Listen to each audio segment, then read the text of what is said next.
Recent గా నేను మా మమ్మీ కలిసి ఏఎంబి మాల్ కి వెళ్ళాము. ఇక్కడ మార్కెట్ 99 కి వచ్చాము. ఇది 4th ఫ్లోర్ లో ఉంది. ఈ కాఫీ మగ్స్ అయితే మస్తు క్యూట్ ఉండే. రెగ్యులర్ గా కాకుండా చాలా యూనిక్ స్టఫ్ దొరుకుతుంది ఇక్కడ. అది కూడా బెస్ట్ ప్రైజెస్ లో. ఓన్లీ కొన్ని వాటికే బెస్ట్ ప్రైస్ అనిపించింది. న్యూ హోమ్ కి కావాల్సిన క్యూట్ డెకోర్ ఐటమ్స్ అన్ని ఇక్కడ దొరికేస్తాయి. పిల్లల్ని తీసుకొని వెళ్తే అయితే డెఫినెట్ గా ఇక్కడ ఉన్న థింగ్స్ అన్ని కావాలి అంటారు. జూట్ స్టోరేజ్ బాస్కెట్స్ ఇవి చాలా బాగుండే అసలు. ఇవి మంచిగా ఇంట్లోకి యూస్ఫుల్ అవుతాయి. ఇంకా డెకోర్ లాగా కూడా బాగుంటాయి. ఇలాంటి బ్యాగ్ స్టార్ట్స్ ఫ్రమ్ ₹99. ఈ క్వాలిటీకి ఈ ప్రైస్ బెస్ట్ అనిపించింది.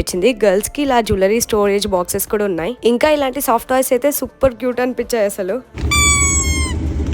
ఆ ప్లేస్ లో నుంచి కొద్దిసేపు పక్కకు రావాలనిపించలేదు అసలు. ఇంకా ఇలాంటి mini mirrors, beauty blenders, brushes ఇలాంటి చాలా స్టఫ్ ఉన్నాయి. ఇంకా ఇలాంటి సోప్ డిస్పెన్సర్స్ అయితే చాలా మోడల్స్ ఉన్నాయి ఇక్కడ. నాకు పర్సనల్లీ ఇవి చాలా బాగా నచ్చాయి. కిచెన్ స్టోరేజ్ థింగ్స్ అన్ని ఎప్పటికప్పుడు ఇంట్లోకి డెకోర్ ఐటమ్స్ మార్చే వాళ్ళకి this is the best place. ఇంకా ఇలాంటి సెరమిక్ బౌల్స్, ఇంకా సర్వింగ్ ట్రేస్ అయితే మస్తు అనిపించాయి అసలు. మీరు ఈ స్టోర్ కి వెళ్తే comment and let me no.